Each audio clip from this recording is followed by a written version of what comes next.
Study IQ IAS, आपका selection हमारा mission. वो कहावत है कि आज के समय में वही सुखी है जिसका पड़ोसी दुखी है। भारत के केस में ऐसा रहा कि हमेशा से भारत ने अपने पड़ोसियों के साथ हाथ यानी कि मैत्री का हाथ बढ़ाने का प्रयास किया। लेकिन विगत कुछ वर्षों में हमने देखा कि नेपाल और बांग्लादेश जैसे जो देश हैं, वहाँ पे स्थितियाँ खराब होती जा रही थीं। सत्ता बदली, तख्ता पलट हुआ, लेकिन फिर भी स्थितियाँ कोई बहुत अच्छी नहीं है।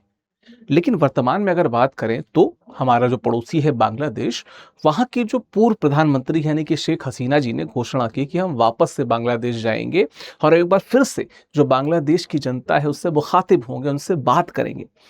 लेकिन ये जो डेट चुनी गई ना 5 अगस्त, इसको लेके बहुत ही ऊहापोह है लोगों में कि भाई 5 अगस्त ही क्यों चुना? क्योंकि 5 अगस्त ही वो डेट है जिस दिन कुछ बहुत स्पेशल हुआ था बांग्लादेश में। खैर, इसकी हम बात करेंगे इसके क्या रिपरकशंस हैं, हुआ क्या था और बीच में जो नए एंगल्स आ रहे हैं, जैसे चाइना की बात कर लें, भारत बार-बार हाथ बढ़ा रहा है लेकिन कहीं न कहीं ऐसा लग रहा है कि बांग्लादेश हाथ झटक सा दे रहा है।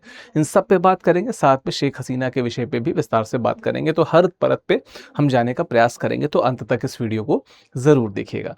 ये पीडीएफ जो है ये आपको मेरे टेलीग्राम पे यानी कि टारगेट यूपीएससी पे विकास सिंह पे मिल जाएगा। बाकी इंस्टाग्राम ईमेल आईडी है, स्कैन करके जुड़िए, यहाँ पे भी आपका स्वागत है ना? इतना बताते चलें कि जो हमारे जो स्मार्ट मॉडल के जो पीटीआई फाउंडेशन बैच हैं, 5 अगस्त को एडमिशन क्लोज हो रहा है, तो यानी कि आज एडमिशन क्लोज हो जाएगा, तो इससे पहले जुड़ जाइए। मेरा कोड इस्तेमाल कीजिए विकास लाइव, मैक्सिमम डिस्काउंट के लिए। पी2आई स्मार्ट बैच की बात हमें कर रहा था, ठीक है। चलिए, हुआ क्या था, आप सबको पता है कि 5 अगस्त 2024 को जो आवामी लीग सरकार है ना? एकदम से उसका पतन होता है। आप सबको पता है कि एकदम से जेनज़ी और एक जनता का विद्रोह वहाँ पे देखने को मिलता है। तो छात्रों का देशव्यापी विद्रोह होता है, ठीक है। जो उनका जो राजकीय भवन था, गण भवन जो था, उसकी घेराबंदी होती है। उग्र पीएम द्वारा जो एक उग्र जो भीड़ थी उसके द्वारा पीएम आवास में तोड़-फोड़ होती है, उनके सामानों के साथ, उनके सोफ़े के साथ। वो सारे वीडियोज़ पूरे विश्व ने देखे, है ना? वो इस्तीफ़ा देती हैं, सत्ता का पतन होता है और शेख हसीना जो है वो सैन्य विमान द्वारा भारत की तरफ चुपके से पलायन कर जाती हैं। ये सबने देखा था। हुआ क्या था कि वो जो लटेंस ज़ोन है वहाँ पे आके शरण ले लेती हैं, है ना? ढाका से दिल्ली आ जाती हैं, सादे कपड़ों में। 24/7 कड़ी सुरक्षा निगरानी में थी क्योंकि उनको खतरा बहुत सारे थे। भारत ने उनको सपोर्ट करना था क्योंकि जब भी शेख हसीना सरकार में रही, उन्होंने हमेशा से भारत के खिलाफ एक सकारात्मक स्टैंड लिया। इनफैक्ट भारत और बांग्लादेश के रिश्ते बहुत अच्छे थे। जब खालिदा जिया की रज़ीम आती थी तो स्थितियाँ थोड़ी-सी खराब हो जाती थी, ठीक है। भारत सरकार द्वारा फिलहाल उन्हें रहने की अनुमति मिली, लेकिन अगर हम टैक्टिकल रुख की बात करें यानी कि स्ट्रेटेजिक तौर पे, भारत ने कभी ये नहीं कहा कि हमने उनको अपने यहाँ रखा हुआ है इस कारण से, है ना? अब चलिए, अब है क्या कि अवामी लीग का अंत होता है ना? 15 साल के बाद शासन उनका बदल जाता है, चेंज हो जाता है। शुरुआत में तो जो मोहम्मद यूनुस साहब हैं, जिनको आप सबको पता है कि नोबेल पुरस्कार मिला है फाइनेंस का, तो वो भाई साहब भारत विरोधी अपनी भावना और कट्टरपंथी आवाज़ों को बढ़ते देखते हैं, वो शासन ग्रहण करते हैं। बाद में तारिक रहमान नए प्रधानमंत्री बनते हैं, नई सरकार वहाँ पे बनती है। तारिक रहमान की जो लीनिएज है वो कहीं न कहीं जुड़ती है खालिदा जिया से, तो निश्चित तौर पे भारत के हिसाब से देखा जाए तो बहुत सकारात्मक तो नहीं था उनका बनना, लेकिन फिर भी चूँकि भारत एक बड़ा पड़ोसी है, तो हम सब ये एक्सपेक्ट कर रहे थे कि समय के साथ में भारत-बांग्लादेश के रिश्तों में सुधार होगा। लेकिन पिछले कुछ वर्षों में देखा जाए तो कहीं न कहीं, ख़ासकर जब तारिक रहमान साहब जब से आए हैं, तब से स्थितियाँ उतनी सुधार दिखी नहीं है, है ना? कई बार भारत ने मैत्री का हाथ बढ़ाया। इनफैक्ट जब उनका नई सरकार जब वो सत्ता में आए तो मोदी जी ने बोला भी कि आइए, आपका स्वागत है, पर वो आए नहीं। अब जब सार्क की बात हो रही तो मोदी जी कह रहे हैं कि अब तो तुमको आना होगा, है ना? जेल की रोटी खानी होगी। खैर, मज़ाक है। सार्क की बात हो रही है, तो चूँकि बांग्लादेश सार्क का सदस्य नहीं है, लेकिन बिम्स्टेक के हेड के होने के नाते भारत कोशिश कर रहा है कि उनको बुलाए। खैर, अब है क्या कि प्रत्यर्पण को लेके दिक्कत क्या आ रही है? वो कह रहे हैं कि शेख हसीना भगोड़ी घोषित हो चुकी है ना, तो इनको हमें प्रत्यर्पित कर दीजिए। छात्रों पे कार्रवाई के लिए ढाका ट्रिब्यूनल में उनको मृत्युदंड की सज़ा मिल जाए और भारत से जो प्रत्यर्पण की औपचारिक मांग लगातार की जा रही है। अब बहुत सारी थ्योरीज भी चल रही हैं कि वो लंदन चली गई, यहाँ चली गई, वहाँ चली गई। अब देखिए, भारत की अच्छी सहयोगी रही थी तो भारत जिस स्तर तक प्रोटेक्ट कर सकता है, जैसे दलाई लामा को किया गया था, बिल्कुल वैसे करने का प्रयास करेगा। भारत का रुख क्या है? वो चाहता है कि इसका राजनयिक समाधान न निकले, कानूनी समाधान निकले और हसीना को जो है, शेख हसीना जो है, उनको भारतीय धरती से राजनीतिक जो गतिविधियां हैं ना, उनकी बयानबाजी की अनुमति वैसे भी नहीं दी थी। तो शेख हसीना ने यहाँ से कोई खास बयान दिया नहीं था, ठीक है। सुरक्षा और कूटनीतिक संतुलन बनाए रखने का प्रयास भारत हमेशा करेगा, क्योंकि जो रिश्तों में खटास आई है, बहुत सारी चीज़ें बदली हैं। पहले जो वहाँ के सिविल सर्वेंट थे वो भी यहाँ पे मसूरी में आके ट्रेनिंग किया करते थे, अब वो पाकिस्तान जा रहे हैं, उनका बिजनेस खराब हो रहा है, उनसे उसको मतलब नहीं है, बट ऑल दे वांट कि एक अलायंस जो भारत के खिलाफ काम करे, एटलीस्ट जो देखने लगता है, ठीक है। अब हुआ क्या कि 5 अगस्त का घटनाक्रम क्या, आज वीडियो रिकॉर्ड कर रहा हूँ, तो जो एफसीसी यानी कि फॉरेन कॉरेस्पॉन्डेंट क्लब है, वहाँ पे नई दिल्ली में वर्चुअल प्रेस कॉन्फ्रेंस होने को देखती है, जहाँ पे जो शेख हसीना, उनके बेटे सजीव वाजिद जॉय और अवामी लीग के जो नेता हैं वो प्रमुख वक्ता दिखते हैं। और होता क्या है कि बांग्लादेश के लिए वो अपना विजन रखती हैं। वो ये भी कह रही हैं कि हम ढाका जाएंगे तो अदालत में खुद को आत्मसमर्पण कर देंगे। लेकिन ढाका की चेतावनी क्या है, वहाँ के कानून मंत्री कह रहे हैं कि वो वापस आएंगी तो उन्हें लौटते ही गिरफ्तारी कर ली जाएगी। बाकी मृत्युदंड की बात मैंने बता ही दी है। तो निश्चित तौर पे उनका जो प्रत्यर्पण हो या उनका यहाँ से जाना, इतना तो उन्हें पता है कि एक बड़े मार्जिन पे बड़ा सेफ नहीं है। अब वहाँ पे स्थितियाँ क्या बदलती हैं वो तो समय बताएगा। अब दिक्कत ये है कि अगर हम भू राजनीतिक तौर पे देखें तो जो तारिक रहमान साहब हैं, उनके कदम एटलीस्ट प्रो इंडिया तो नहीं है, वो एंटी इंडिया यानी कि एंटी इंडिया तो लग रहे हैं। जैसे पहली विदेश यात्रा उन्होंने कहाँ पे की, वो चीन और मलेशिया के दौरे पे गए। मोदी जी ने कहा, चुनाव जीतते हुए बधाई दी, कहा भैया आइए कभी आओ हमारे देश, लेकिन वो अभी भी लंबित है उनका दौरा। नई सरकार जो है, हमने कहा ना कि भारत पे बहुत अधिक निर्भरता से बचने और अन्य ध्रुवों को तलाशने का प्रयास कर रही है। इवन जब हम तीस्ता नदी से जुड़े विवाद की बात करते हैं तो अक्सर या हमेशा ही बांग्लादेश भारत की तरफ देखता था, पर इस समय ऐसा लग रहा है कि वही बांग्लादेश अब चीन की तरफ देख रहा है, क्योंकि ये चीन जाके इसकी बात भी करके आए हैं ना। अब ऐसा हम मान सकते हैं कि ब्रिक्स एक कूटनीतिक आइस ब्रेकर के तौर पे काम करेगा। ब्रिक्स सम्मेलन क्यों है, क्योंकि 12-13 सितंबर को नई दिल्ली में ब्रिक्स सम्मेलन है, और मैंने शायद शुरुआत में सार्क बोल दिया था, कृपा करके उसको ब्रिक्स समझिएगा, ठीक है।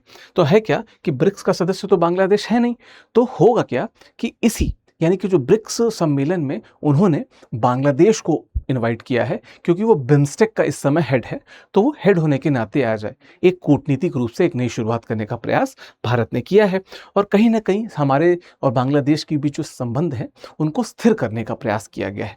तो भारत की तरफ से तो पहल लगातार है, पहले भी की जा रही थी और अभी भी की जा रही है।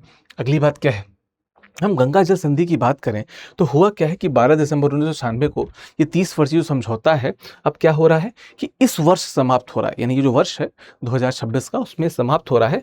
कोई विशेष प्रगति हुई नहीं है। अब है क्या कि जो 54 ऐसी नदियां जो साझा रूप से हम लोग शामिल करते हैं, वो अगर हम विदेश मंत्रालय के हिसाब से देखें तो अगर सिर्फ बांग्लादेश और भारत आपस में बात करें द्विपक्षीय तरीके से, तभी चीज़ें सुधर सकती हैं, वरना चीज़ें नहीं सुधरेंगी। यानी कि भारत का जो विदेश मंत्रालय है वो लगातार कह रहा है कि स्थितियों को म्यूचुअली बैठ के हमें सुधारना होगा, लेकिन कहीं ना कहीं बांग्लादेश का रुख नकारात्मक लग रहा है। तीस्ता विवाद की बात मैंने जैसा कहे कि ड्रैगन की छाया क्या है कि पीएम रहमान साहब चीन गए, ठीक है। चीन की यात्रा के बाद तीस्ता नदी के व्यापक प्रबंधन को लेके वहाँ पे बात हुई, चीन के जो सदर थे, वहाँ के हेड थे, और उसको के लेके जो बहाली परियोजना है यानी कि TRC-MRP, चिकन नेक के लिए भी यही खतरा है, ठीक है। तो उन्होंने धन और तकनीकी सहायता देने के लिए चीन ने कहा कि भाई हम पैसा दे रहे हैं, आप कंस्ट्रक्ट करो, काम करो, है ना। और बांग्लादेश तारिक तुम संघर्ष करो, हम तुम्हारे साथ, है ना। भारत ने क्या स्पष्ट किया कि बांग्लादेश में ये जो विकास हो रहा है इसको पारस्परिक रूप से आगे बढ़ाना चाहिए। जो रोड मैप हमने देखा था, ये वो रोड मैप नहीं जो ड्रैगन आपको रोड मैप दिखा रहा है, चाइना जो रोड मैप दिखा रहा है, ये नहीं देखना है। जो रोड मैप हमने बात किया था एक पड़ोसी होने के नाते, इस बात का आपको ध्यान रखना होगा। खैर, अब चिंता का कारण क्या है कि तीस्ता नदी का विवाद अब सिर्फ जल बंटवारे का रह नहीं गया है, इसमें चीन की एंट्री हो गई है, और चीन पता नहीं कितने प्रकार की वो मनी डिप्लोमेसी कर चुका है, वो ट्रेड डिप्लोमेसी कर चुका है, अब वो वाटर डिप्लोमेसी भी कर रहा है।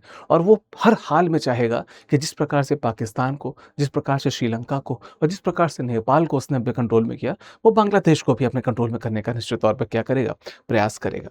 अब अगली बात क्या है, सिलीगुड़ी कॉरिडोर परियोजना। अब देखिए, अभी हमने जिसकी बात की थी TRC-MRP की, जो तीस्ता रिवर वाला जो वाटर डिप्लोमेसी का एक फ्रंट है, तो उनको तो लगातार चीन से पुश मिल रहा है बांग्लादेश को कि तुम काम करो, पर अगर चिकन नेक पे किसी प्रकार की कमजोरी देखने को मिलती है तो भारत का पूरा नॉर्थ ईस्ट कट जाएगा। सिक्किम के पास वो जो चिकन नेक सिलगुड़ी कॉरिडोर है, अगर वहां पे कुछ इश्यूज आते हैं तो पूरा का पूरा नॉर्थ ईस्ट कट जाएगा। भारत के लिए बहुत बड़ा सिक्योरिटी थ्रेट है, क्योंकि हमारी राष्ट्रीय सुरक्षा में हम किसी भी हाल में इस चीज को एक्सेप्ट कर ही नहीं सकते कि ऐसा अगर कुछ हुआ तो हम कहाँ जाएंगे। तो भारत भी इधर देख रहा है कि इस प्रकार की संवेदनशील जगहों को हम बहुत ही पोलाइटली लेकिन डिप्लोमेटिकली और बिना किसी इग्नोरेंस के उसको हल करें, है ना, ताकि चीन या इस प्रकार के जो प्लेयर्स हैं जो बार बार इसमें एंट्री करने का प्रयास कर रहे हैं, कम से कम उनको एंट्री करने न दिया जाए। ठीक है, आगे बढ़ते हैं। अब बात करें इसके आगे की, तो देखिए अगर हम बांग्लादेश और भारत की बात करें तो हमारी लगभग 4096 किलोमीटर की सीमा है, जिसमें से अगर देखा जाए तो लगभग 2216 किलोमीटर बांग्लादेश और बंगाल के बीच में सीमा लगती है। ठीक है, त्रिपुरा की है, असम की है। बात क्या है कि जो फेंसिंग की पहले अमित शाह ने क्या कहा कि सिलीगुड़ी कॉरिडोर जो पहले घुसपैठ का एक बड़ा कॉरिडोर था, अब हम उसे सीमा बना रहे हैं, पूरी तरीके से सुरक्षित कर रहे हैं। इसको लेके भी बहुत सारे इश्यूज क्रिएट हो रहे हैं कि भारत एक बफर जोन क्रिएट कर रहा है। आसाम ने कुछ बांग्लादेशियों को लाके वहां पे रख दिया था, उसको लेके भी विवाद हो रहा है कि 30,000 बांग्लादेशियों को बफर जोन में छोड़ दिया गया है मरने के लिए। बांग्लादेश एक्सेप्ट कर नहीं रहा है, भारत कह रहा है कि बांग्लादेशी हैं, हमारे पास प्रूफ है, और ये एक टसल का पुराना क्या कहते हैं इशू बना हुआ है। ठीक है, अब देखिए पुशबैक के साथ देखा जाए तो भारत क्या कर रहा है। भारत अवैध घुसपैठ के साथ जो उनको वापस खदेड़ने की नीति है वो लगातार अपनाया हुआ है। खासकर जब हम बांग्लादेश बॉर्डर की बात करते हैं, बहुत कुछ बदला पिछले कुछ वर्षों में। अवैध प्रवासियों को भी तेजी से निर्वासित किया जा रहा है। अभी मैंने बताया बफर जोन में लगातार उनको डिपोर्ट किया जा रहा है। ऐसे में ये जो पुशबैक की नीति है, ये थोड़ा सा तो भारत और बांग्लादेश के बीच में जो संबंध है उसमें भी गतिरोध का काम कर रही है। अपार्ट फ्रॉम द फैक्ट कि वो जो पार्टी सत्ता में आई वो भी एंटी भारत स्टैंड ले रखी है ना, चीजें उल्टी जा रही हैं। थोड़ा सा एक उम्मीद क्या दिख रही है वहां पे कि जो असद आलम सियाम है, आप अगर इनका फोटो देख रहे हो यहाँ पे, तो ये भारत में बांग्लादेश के नए उच्चायुक्त हैं। इसका मतलब बांग्लादेश अभी भी भारत को इस स्तर पे तो रिस्पेक्ट दे रहा है कि हमारे उच्चायुक्त यहाँ पे रहें और भारत के रिश्ते जो हैं वो बांग्लादेश के साथ सुचारू रूप से चलें। यानी कि नया दूत आया है तो शायद उसके साथ नई उम्मीदें भी आई हैं। ठीक है, और बांग्लादेश में भारत के जो नए उच्चायुक्त थे दिनेश त्रिवेदी जी, कहीं ना कहीं वो पश्चिम बंगाल के वरिष्ठ एक ऐसे क्लाइंट से आते हैं, एक नेता परिवार से आते हैं जहाँ पे उन्हें बहुत सारी चीज़ों की समझ है। तो चीज़ें क्या कह रही हैं कि भारत और बांग्लादेश एक स्तर तक तो प्रयास कर रहे हैं, लेकिन बाय डिफॉल्ट जो गतिविधियाँ हो रही हैं वो गतिविधियाँ कहीं ना कहीं रिश्तों को मजबूत होने नहीं दे रही हैं। एक तरफ शेख हसीना का डिपोर्ट होना, न हो पाना अभी जो होने का प्रयास हो रहा है, प्लस शेख हसीना का जो प्रेस कॉन्फ्रेंस, प्लस बांग्लादेश और चीन की नज़दीकियां, प्लस तीस्ता विवाद, प्लस सिलीगुड़ी विवाद, and at the same time जो बफर जोन में भारत बांग्लादेशी प्रवासियों को खदेड़ रहा है, ये वाली बातें, बहुत सारी चीज़ें हैं जो टेंशन क्रिएट कर रही हैं। लेकिन अभी जो पिछली साइड में हमने देखा कि कुछ उम्मीदें भी दिख रही हैं जो प्रस्फुटित हो रही हैं। आई विश कि ये भारत बांग्लादेश के रिश्ते में कुछ मजबूत मील का पत्थर साबित करें। क्या करना है हमें इस बात को भी सुनिश्चित करना होगा कि शेख हसीना की सुरक्षा बनी रहे। नई चुनी हुई सरकार के साथ जो अविश्वास की खाई है उसे भी हमें पाटना होगा। ठीक है, तीस्ता में चीन का जो बढ़ता प्रभाव है उसको रोकने के लिए भारत को क्या है, नौकरशाही की जो इस समय सुस्ती चल रही है, इसको छोड़ के खुद से जल संधियों पे खुद से प्रयास करना होगा, प्रभाव करना होगा। और मैं हमेशा कहता हूं कि जब हम मल्टीपोलर विश्व की तरफ देख रहे हैं तो हमें यह भी देखना होगा कि हमारे पड़ोसी जो पहले हमारे मित्र थे वो भी मल्टीपोलर विश्व की तरफ न देखने लगे।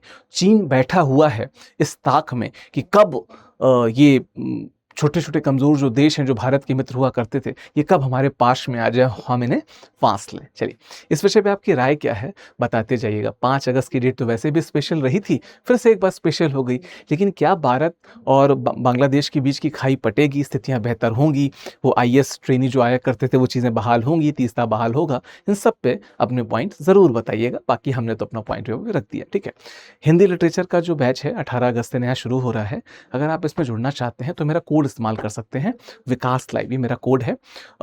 मैक्सिमम डिस्काउंट आपको मिल जाएगा। कोई कंफ्यूजन रहे तो मेरा टेलीग्राम आपके पास है, टारगेट UPSC में विकास सिंह, या मुझे मेल कर दीजिए। इंस्टाग्राम भी है, कहीं पे भी आप मुझसे जुड़ सकते हैं।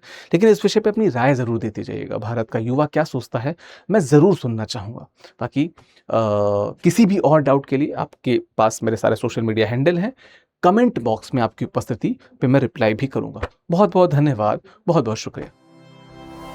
स्टडी IQ IAS, आपका सिलेक्शन हमारा मिशन।